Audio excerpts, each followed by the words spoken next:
Module. Dear student, 9th class के second chapter of physics में आप लोगों का फिर से वेलकम है। Force and laws of motion.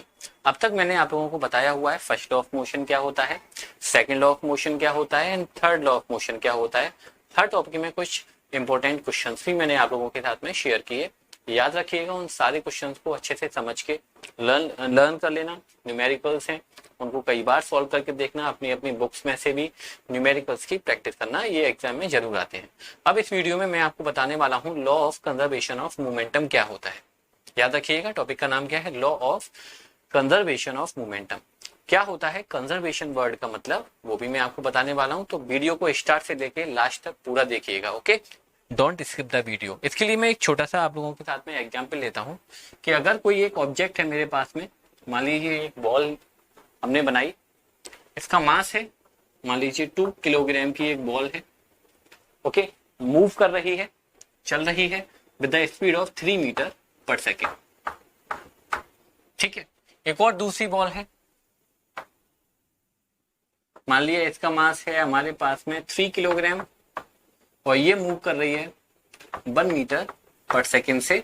दोनों की डायरेक्शन सेम है, ये भी इस डायरेक्शन में मूव कर रही है और ये बॉल भी इस डायरेक्शन में मूव कर रही है। ओके, मोमेंटम के बारे में आपको पहले से पता होना चाहिए कि मोमेंटम होता क्या है। नहीं पता है तो फिर से एक बार हम बता दे रहे हैं। Momentum is equal to product of mass and velocity. Mass और जो ऑब्जेक्ट की वेलोसिटी है उसके प्रोडक्ट को बोला जाता है मोमेंटम। तो इस बॉल का मोमेंटम कितना होगा, इसका मास है 2 किलोग्राम, इसकी वेलोसिटी है 6, तो इसका मोमेंटम कितना होगा 2 into 3 that is 6 kilogram metre per second. इस बॉल का मोमेंटम कितना होगा 3 into 1 that is 3 kilogram metre per second. तो टोटल मोमेंटम कितना हो गया, इस बॉल का मोमेंटम 6 है, इस बॉल का मोमेंटम 3 है, तो जो टोटल मोमेंटम होना चाहिए वो कितना होना चाहिए 9 kilogram metre per second.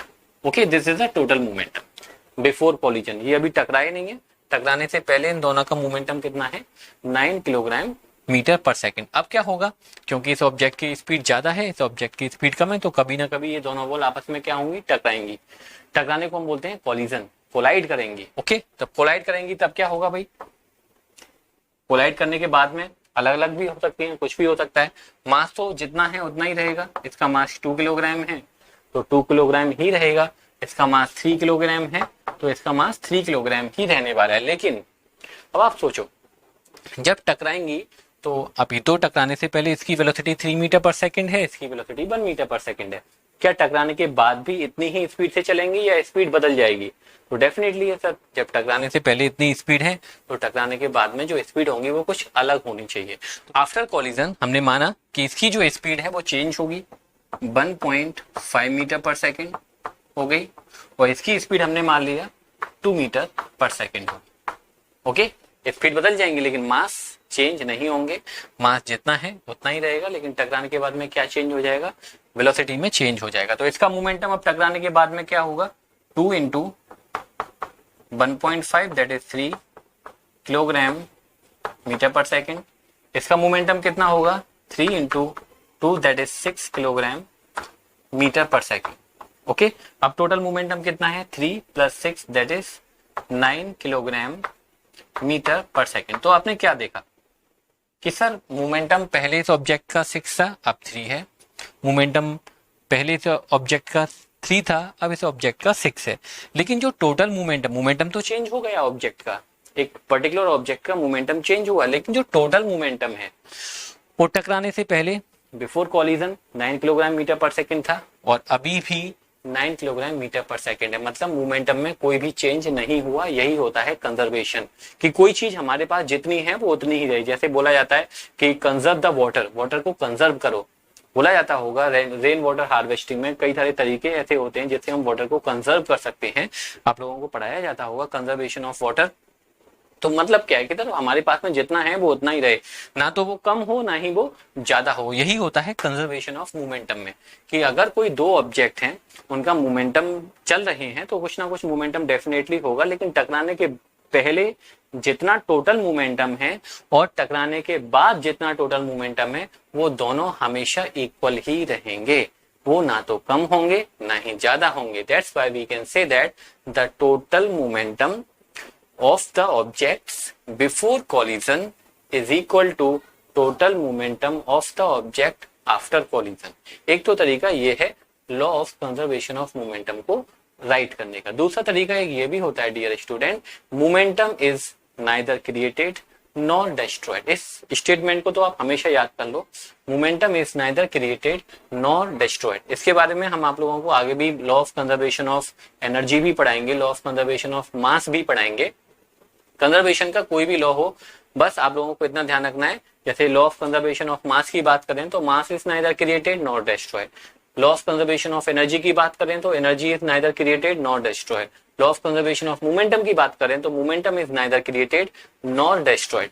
Okay, ना तो हम उसे बना सकते हैं ना ही हम उसे बिगाड़ सकते हैं। जितना टोटल पहले है उतना ही टोटल बाद में रहता है। इसको हम प्रूव करके भी आप लोगों को दिखाते हैं। तो सबसे पहले स्टेटमेंट याद कर लीजिए कि momentum is neither created nor destroy, या आप ऐसे ही बोल सकते हो टोटल मोमेंटम रिमेन कांस्टेंट, कि जो टोटल मोमेंटम है वो हमेशा क्या रहता है, कांस्टेंट रहता है। कांस्टेंट का मतलब समझते हो ना, कि जो चीज जैसी है वैसी ही रहे, उसमें कोई भी चेंज ना हो, दैट इज कॉल्ड कांस्टेंट। जैसे 2 है तो 2 हमेशा कांस्टेंट ही रहता है, उसको वो कभी 3 नहीं बन जाएगा, वो कभी 4 नहीं बन जाएगा। तो ये जो जितने भी नंबर होते हैं वो क्या होते हैं, कांस्टेंट होते हैं, राइट। तो टोटल मोमेंटम रिमेन कांस्टेंट, एक तरीका ये है। आप ऐसे ही बोल सकते हो momentum is neither created nor destroyed. आप ऐसे भी बोल सकते हो कि total momentum before collision is equal to total momentum after collision. This is the statement of law of conservation of momentum. Now अब हम इसको डेराइव करके दिखाते हैं कि सर ये बाकी में सही है या फिर हमने ऐसे ही आप लोगों को बोल दिया है। ओके, ये सब लिखने की जरूरत बिल्कुल भी नहीं है, ये तो सिर्फ हमने आपको एग्जाम्पल बताया। चलो हम डायग्राम बनाते हैं। ओके, इसको रफ करते हैं। पहले रफ करने के लिए हमारे पास में सामान है तो रफ भी कर दिया फटाफट से। अब हम आपको एक डायग्राम बनाएंगे, ओके, और derivation of law of conservation of momentum करके दिखाएंगे कि law of conservation of momentum का डेरिवेशन कैसे किया जाता है। एग्जाम में बार बार पूछा जाता है कि derive the law of conservation of momentum. Okay, कि law of conservation of momentum क्या होता है उसको ड्राइव करो। देखो 2 ऑब्जेक्ट लिए हमने, एक ऑब्जेक्ट ये है, इसका मास m1 है। ओके, अब हम जनरल बात कर रहे हैं तो हमने इसका मास माना है m1। इसकी जो वेलोसिटी है वो u1 है। ओके, और ऑब्जेक्ट की जो मोशन की डायरेक्शन है वो ये है, ऑब्जेक्ट इस डायरेक्शन में मूव कर रहा है। एक दूसरा ऑब्जेक्ट भी लेना पड़ेगा। ओके, ये दूसरा ऑब्जेक्ट मान लिया, इसका मास कितना मान लेते हैं हम, m2, इसकी वेलोसिटी हमने मान ली u2, और ये भी किस डायरेक्शन में चल रहा है, ये इस डायरेक्शन में मूव कर रहा है। कोलिजन होने के लिए क्या कंडीशन होनी चाहिए जरा बताओ। ये ऑब्जेक्ट कब कोलाइड करेंगे, कोलाइड करने का मतलब टकराएंगे कब। मान लो अगर ये ऑब्जेक्ट फास्ट चल रहा है और ये ऑब्जेक्ट स्लो चल रहा है, तो जरा बताओ क्या कभी ये टकराएंगे। तो आगे वाला ऑब्जेक्ट फास्ट है तो कभी नहीं टकराएंगे। टकराने के लिए क्या होना चाहिए, जो पीछे वाला ऑब्जेक्ट है वो फास्ट होना चाहिए और आगे वाला ऑब्जेक्ट है वो स्लो होना चाहिए। मतलब u1 should be greater than u2। Okay, तो इसके लिए आप लैंग्वेज लिखोगे, let 2 object of mass m1 and m2 are moving with velocities u1 and u2 and u1 is greater than u2। Okay, ये आप लैंग्वेज राइट कर दोगे। अच्छा बताओ इसका मोमेंटम कितना होगा, इस ऑब्जेक्ट का मोमेंटम होगा m1 इंटू u1।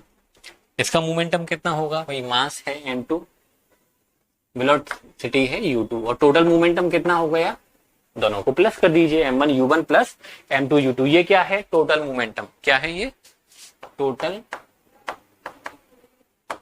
मोमेंटम, लेकिन कौन सा वाला, before collision. Okay, this is total momentum before collision. Okay, हमने ये मान लिया है कि इसका मास m1 है, वेलोसिटी u1 है, उसका मास m2 है, वेलोसिटी u2 है। After some time These 2 object will collide. ये दोनों ऑब्जेक्ट क्या करेंगे, आपस में टकराएंगे, क्योंकि ये वाला ऑब्जेक्ट फास्ट मूव कर रहा है, ये वाला ऑब्जेक्ट स्लो मूव कर रहा है। तो माना हमने कि फर्स्ट ऑब्जेक्ट ने जो फोर्स लगाया सेकंड ऑब्जेक्ट पर वो F1 है। ओके, डायरेक्शन ये रहेगी, एंड सेकंड ऑब्जेक्ट भी फोर्स लगाएगा। जब फर्स्ट ऑब्जेक्ट सेकंड ऑब्जेक्ट पर फोर्स लगाएगा तो सेकंड ऑब्जेक्ट तो मानेगा नहीं ना, वो भी कहेगा हम भी फोर्स लगाएंगे।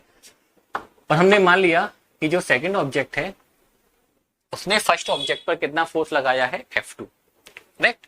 फर्स्ट ऑब्जेक्ट ने सेकंड ऑब्जेक्ट पर फोर्स लगाया F1 एंड सेकंड ऑब्जेक्ट ने फर्स्ट ऑब्जेक्ट पर फोर्स लगाया है F2 आफ्टर कोलिजन। अब कोलिजन के बाद क्या होगा भाई, दोनों ऑब्जेक्ट अलग अलग हो जाएंगे, लेकिन मास इसका m1 ही रहेगा, इसका मास m2 ही रहेगा। मास में तो कोई चेंज नहीं होने वाला है, तो सर क्या बदलेगा, डेफिनेटली इनकी वेलोसिटीज में चेंज होगा। अगर पहले ऑब्जेक्ट u1 वेलोसिटी से चल रहा था तो अब क्या अभी भी u1 से चलेगा, नहीं, वेलोसिटी चेंज होगी। हमने मान लिया इसकी फाइनल वेलोसिटी हो गई v1। सब लोग जानते हो ना, इनिशियल वेलोसिटीज को u से रिप्रेजेंट करते हैं, फाइनल वेलोसिटी को v से रिप्रेजेंट करते हैं, और इसकी वेलोसिटी कितनी हो गई, v2। ओके, तो जरा बताओ मूवमेंट, सॉरी, कोलिजन के बाद इसका मोमेंटम कितना रहेगा, m1 इंटू v1, मास इसका m1 है, वेलोसिटी इसकी v1 है, इसका मोमेंटम कितना रहेगा m2 इंटू v2, और टोटल मोमेंटम कितना हो गया, दोनों को प्लस कर दीजिए, this is what total momentum after collision. तो law of conservation of momentum आप लोगों से क्या कहता है कि सर जितना मोमेंटम टकराने से पहले था m1 u1 plus m2 u2 वो इक्वल होना चाहिए m1 v1 plus m2 v2 के। ये दोनों जो क्वांटिटीज हैं वो आपस में क्या होनी चाहिए, इक्वल होनी चाहिए। ये क्या है, टोटल मोमेंटम बिफोर कोलिजन, ये क्या है, टोटल मोमेंटम आफ्टर कोलिजन, और ये दोनों क्वांटिटीज आपस में क्या होनी चाहिए, इक्वल होनी चाहिए। यही होता है law of conservation of momentum. अब मैं आपको इसको ड्राइव करके बताता हूं कि ये इक्वल कैसे आएगा। ओके, तो मैं पहले इन सारी चीजों को रफ कर रहा हूं। ड्राइव करने के लिए हम सबसे पहले सेकंड लॉ ऑफ मोशन की हेल्प लेते हैं। सेकंड लॉ ऑफ मोशन में आप लोगों ने पढ़ा था भाई, सेकंड लॉ ऑफ मोशन आप लिख सकते हो F equal m v minus u upon t। Okay, आप लोगों को सेकंड लॉ ऑफ मोशन के बारे में अच्छी खासी जानकारी होनी ही चाहिए। नहीं पता है तो हमने फिर से फॉर्मूला लिख दिया है, F equal m v minus u upon t। F क्या है, हमने पहले फर्स्ट ऑब्जेक्ट लिखते हैं कि फर्स्ट ऑब्जेक्ट सेकंड ऑब्जेक्ट पर कितना फोर्स लगा रहा है, F1। फर्स्ट ऑब्जेक्ट का मास कितना है, m1। फर्स्ट ऑब्जेक्ट की फाइनल वेलोसिटी कितनी है, v1। फर्स्ट ऑब्जेक्ट की इनिशियल वेलोसिटी कितनी है, u1, और टाइम कितना रहेगा, t। टाइम के आगे t1 आप नहीं लगाओगे। अब आप कहोगे सर टाइम के आगे t1 क्यों नहीं लगा रहे हो आप, तो इसका आंसर हम बताते हैं। दोनों ऑब्जेक्ट एक ही टाइम पे आके टकराएंगे ना, ऐसा तो नहीं ना कि पहले ऑब्जेक्ट आके बैठ गया है, वो कह रहा है भाई अब आप आ जाओ और हमसे थोड़ी देर बाद टकरा जाना और हम आपस में दोनों टक्कर टक्कर खेल लेंगे, तो ऐसा तो नहीं होने वाला है। दोनों ऑब्जेक्ट सेम टाइम पे टकराएंगे, इसीलिए हमने यहाँ पर t1 और t2 नहीं लेंगे। F2 का मतलब force exerted by second object on first object. ये कितना रहेगा भाई, फर्स्ट ऑब्जेक्ट सेकंड ऑब्जेक्ट के बारे में लिख रहे हैं तो मास m2 है, फाइनल वेलोसिटी v2 है, इनिशियल वेलोसिटी u2 है, और टाइम कितना है, t है। राइट, समझ में आ गई बात। सेकंड लॉ से बात करनी है। सेकंड लॉ का फॉर्मूला क्या होता है, F equal mv minus u upon t। पहले फर्स्ट ऑब्जेक्ट का फोर्स निकाल लीजिए, F1 कितना होगा, सब जगह m1 v1 u1 लिख दीजिए, बट टाइम के आगे t1 नहीं लिखना है। सेकंड ऑब्जेक्ट की बात करेंगे तो सेम।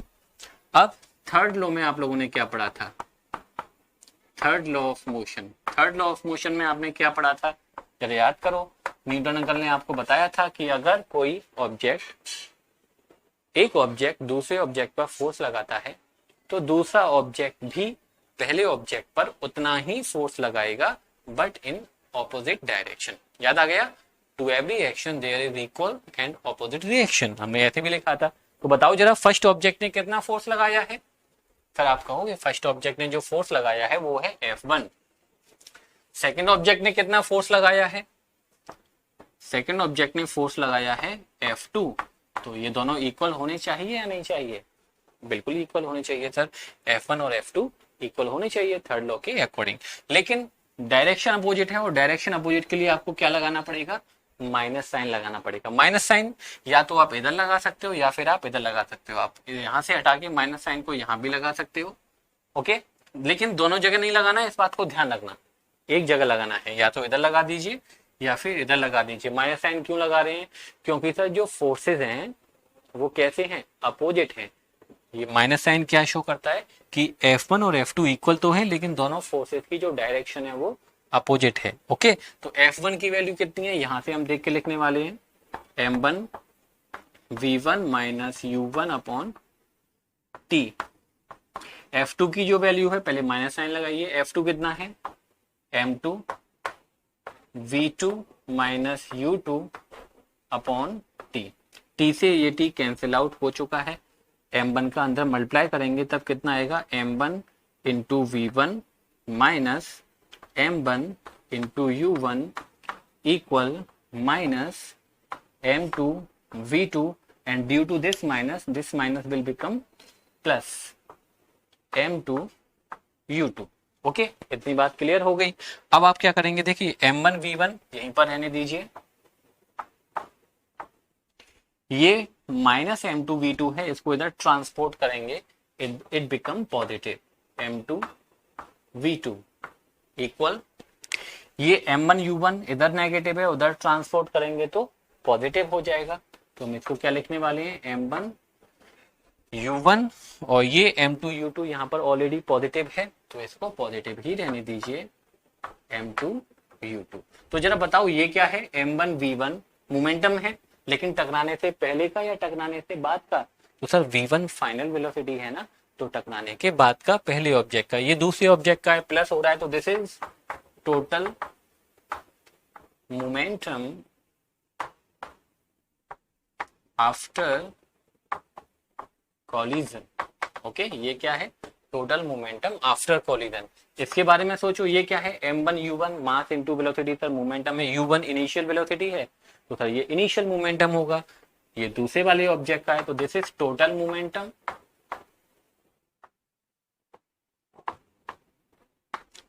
After collision. ओके, और यही तो हमको इक्वल करना था कि जितना मोमेंटम टकराने से पहले होगा उतना ही मोमेंटम टकराने के बाद होगा।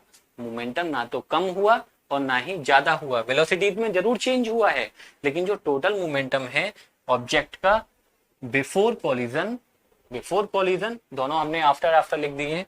This is total momentum after collision and this is total momentum before collision. ये टकराने से पहले का है और ये टकराने के बाद का है, तो total momentum before collision equal आ गया टोटल मोमेंटम आफ्टर कॉलिजन। यही होता है dear student law of conservation of momentum, कि सर जितना मोमेंटम दो ऑब्जेक्ट का टकराने से पहले है उतना ही बाद में होगा, उसमें कोई भी कमी या इंक्रीजमेंट नहीं होने वाला है। अच्छा, एक बात और हम आपको बताना चाहेंगे, जो स्टूडेंट बार बार मिस्टेक्स करते हैं, ध्यान रखना, ये M1 यहाँ पर इंटू का साइन है V1, ये साइन प्लस का है, M2 into V2 equal M1 into U1 plus M2 into U2। यहाँ पर कोई साइन नहीं है, तो इसका मतलब ये मल्टीप्लाई का साइन है। आप इसको ऐसे भी लिख सकते हो, पहले M1 U1 लिख दो plus M2 U2 equal M1 V1 plus M2 V2। अब यहाँ पर ये जो प्लस साइन है, कभी कभी क्या होता है, इन साइन को हम जब न्यूमेरिकल करेंगे, समझाएंगे, वहां पर माइनस में लेंगे, तो सर माइनस में कब लिया जाएगा और प्लस में कब लिया जाएगा, इसी वीडियो में हम आपको बता देते हैं। देखो यहाँ पर क्या था, दोनों ऑब्जेक्ट सेम डायरेक्शन में चल रहे हैं, ये ऑब्जेक्ट भी इधर जा रहा है, ये ऑब्जेक्ट भी इधर जा रहा है टकराने से पहले। अगर दो ऑब्जेक्ट टकराने से पहले ही अपोजिट डायरेक्शन में आ रहे हो, जैसे ये ऑब्जेक्ट मान लीजिए यहीं पे, चलो चेंज करते हैं, इनकी डायरेक्शन बदल दें। ओके, ये ऑब्जेक्ट इधर जा रहा है और ये ऑब्जेक्ट इधर आ रहा है, टकराने से पहले की बात है, तो ये वाला जो साइन है टोटल मोमेंटम बिफोर कॉलिजन यही है ना, ये तो V1 है, तो मतलब आफ्टर कॉलिजन हो रहा है, तो ये साइन क्या हो जाएगा, यहाँ पर हम प्लस की जगह पर माइनस लेंगे। कब लेंगे, जब क्वेश्चन में क्लियर लिखा हो कि objects are moving opposite to each other. अगर दोनों ऑब्जेक्ट अपोजिटली मूव कर रहे हैं, दो कार हैं, अगर दो कार ऐसे मूव कर रही हैं अपोजिटली, तो ये साइन प्लस की जगह पर क्या लिया जाएगा, माइनस लिया जाएगा। लेकिन अगर सेम डायरेक्शन लिखा हुआ है, जैसे कि पहले वाले केस में था, सेम डायरेक्शन में चल रही है, तो ये साइन प्लस ही लेना है, फिर माइनस नहीं लेना है। सर उधर वाले साइन के बारे में बताओ, ये क्या है, ये आफ्टर कॉलिजन की बात है, M1 V1 plus M2 V2, तो अगर आफ्टर कोलिजन डायरेक्शन अपोजिट हो रही है, डायरेक्शन के ऊपर डिपेंड करता है ये साइन, अगर डायरेक्शन सेम है तो प्लस लिया जाएगा और डायरेक्शन अपोजिट है तो माइनस लिया जाएगा। लेकिन ध्यान रखें ये वाला और दो साइन है, ये टकराने से पहले का है और ये टकराने के बाद का है। जैसे जब हम गन को फायर करते हैं, ठीक है, तो बिफोर फायरिंग क्या है, बिफोर फायरिंग तो दोनों चीजें रेस्ट में है, लेकिन आफ्टर फायरिंग क्या होता है, बुलेट जाती है फॉरवर्ड डायरेक्शन में और गन पर जो जर्क लगता है वो किधर लगता है, बैकवर्ड डायरेक्शन में लगता है। ओके, तो ये साइन टकराने के बाद में हो रहा है ना, अपोजिट डायरेक्शन टकराने के बाद में, फायरिंग के बाद में तो बुलेट आगे जा रही है और गन पीछे जा रही है, तो टकराने के बाद में जब भी गन वाला क्वेश्चन आए तो ध्यान रखना यहाँ पर आप क्या लेंगे, प्लस की जगह पर माइनस लेंगे। बस इतनी सी बात आप लोगों को ध्यान रखनी है कि सर टकराने से पहले डायरेक्शन अपोजिट है तो प्लस की जगह माइनस लिया जाएगा, टकराने के बाद डायरेक्शन अपोजिट है तो बोला वो जो साइन है माइनस लिया जाएगा, डायरेक्शन सेम है, सेम डायरेक्शन में ऑब्जेक्ट मूव कर रहे हैं तो साइन प्लस ही लेना है। तो ये हुआ law of conservation of momentum.